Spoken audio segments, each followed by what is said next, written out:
So today I'll just briefly kind of explain how to play, double static rook. Yeah. So double static rook basically starts with like this move, 2-6, 2-6, and 7-4 pawn, 2-5, 8-5, and this is called aigakari. I don't know how to say it in English. Aigakari, like wing.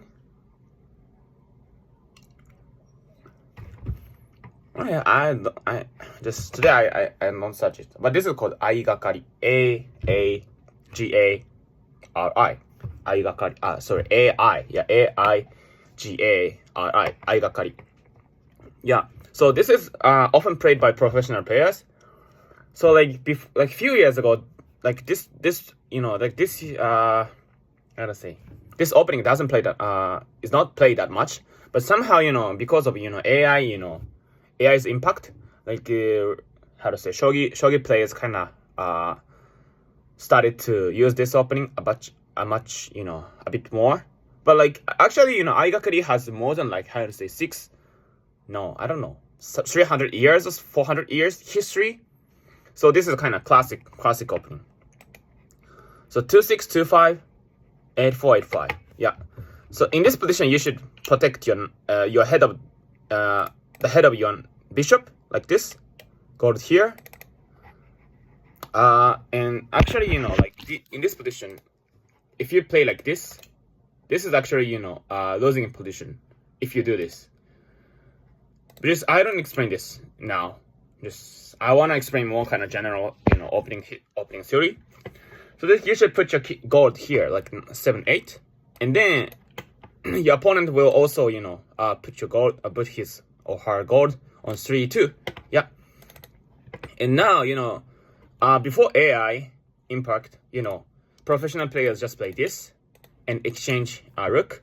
And actually, this is pretty fair, pretty good position for both sides. And the reason why you want to exchange pawn in front of that rook is because like you have three benefits. So the first one is you can use this pawn for everywhere to attack your opponent's piece, your opponent's territory or whatever. And also now this rook is aiming this, putting pressure on this pawn because there's no pawn here. So this rook is directly aiming this pawn. Yeah. And then and the third reason is like now you have more space on this file because there's no pawn. So you can use these like other pieces on this file instead of pawn. So that's basically three benefits, like if you exchange that pawn in front of the rook. Yeah. However, the weakness of this move is like you already decide where your rook should be.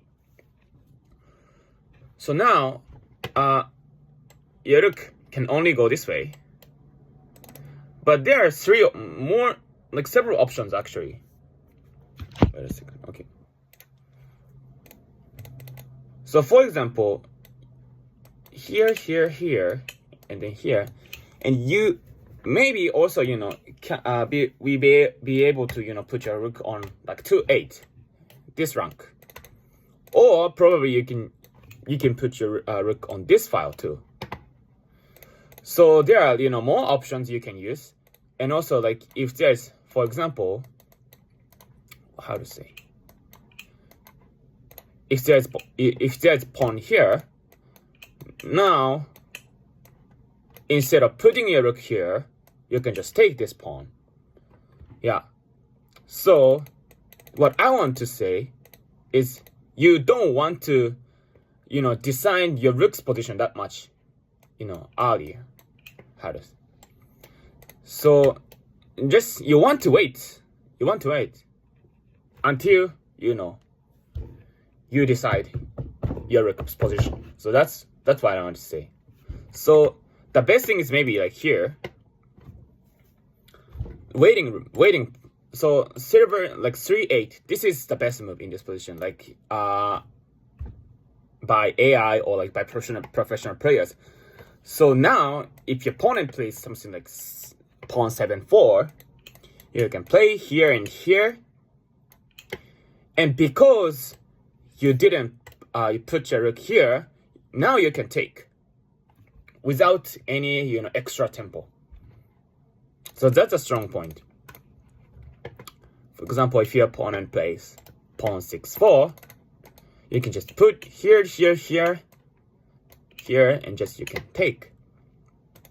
So this is a strong point of this move. Yeah. So, I mean, so that's why your opponent also wants to wait. So now your opponent plays silver 7-2, and also you want to wait another move. So you put your king here 5-8. Actually, in Aigakari, you don't castle that much, and just you put your king here like 5-8, and this is called actually nakazumai. How to say center house, something like that. Center house castle, nakazumai. Center living castle, something like that. Yeah. So this castle is often used in Aigakari or Yokofudori. So this is very strong.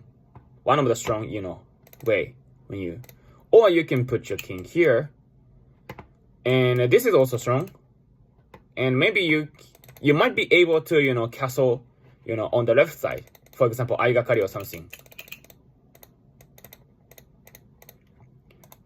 But basically you want to put your king here, and your opponent also wants to put his king here 5-2, and you want to play like pawn 9-6, pawn 1-4.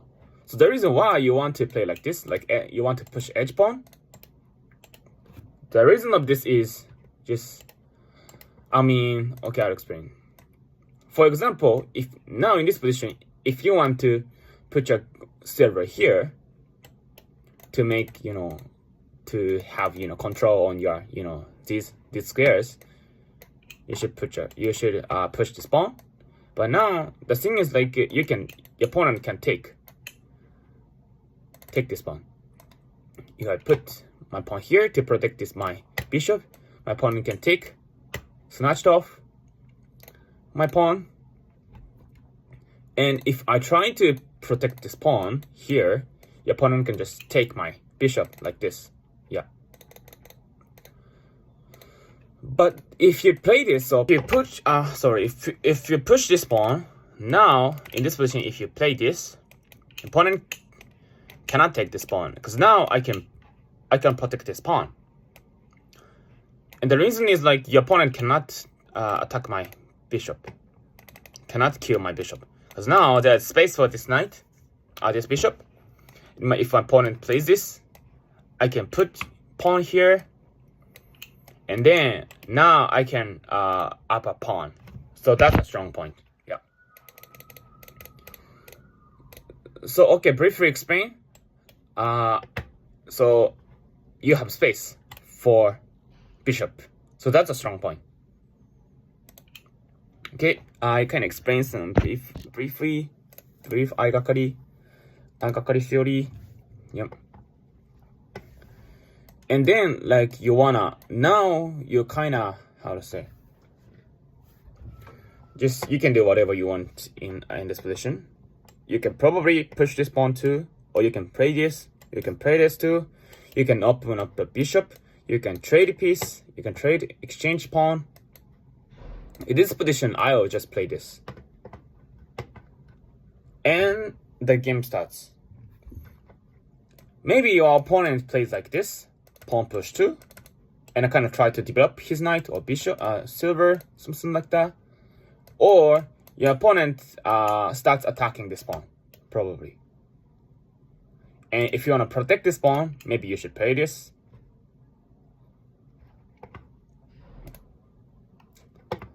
But actually, there are lots of, you need to think a lot of things.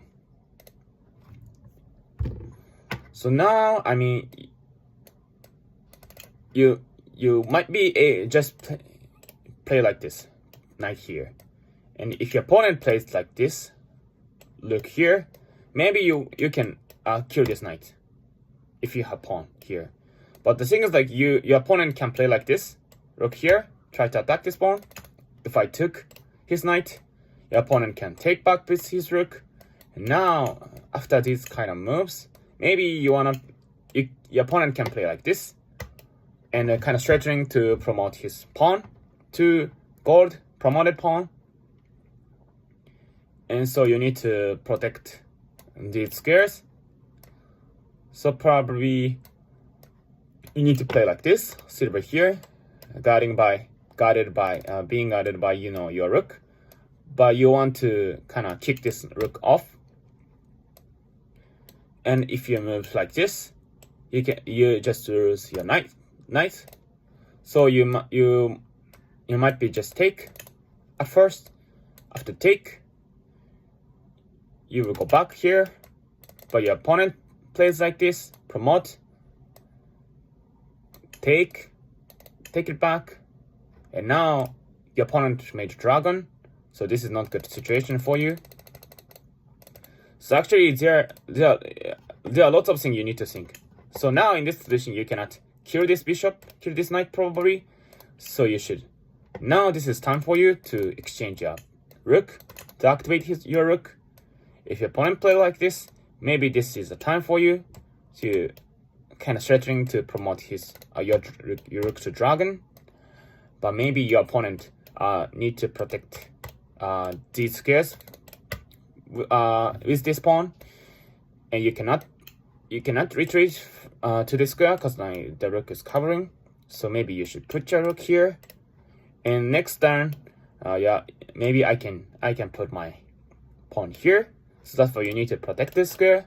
So maybe your opponent plays like this, gold here to protect the square. And maybe your opponent might be swing your rook here to threatening to make a dragon. And then you don't want to put your bishop to protect this rook invasion. You need to put your pawn here, but this is kind of disadvantage for you. So maybe now you want to put your rook here to protect these files.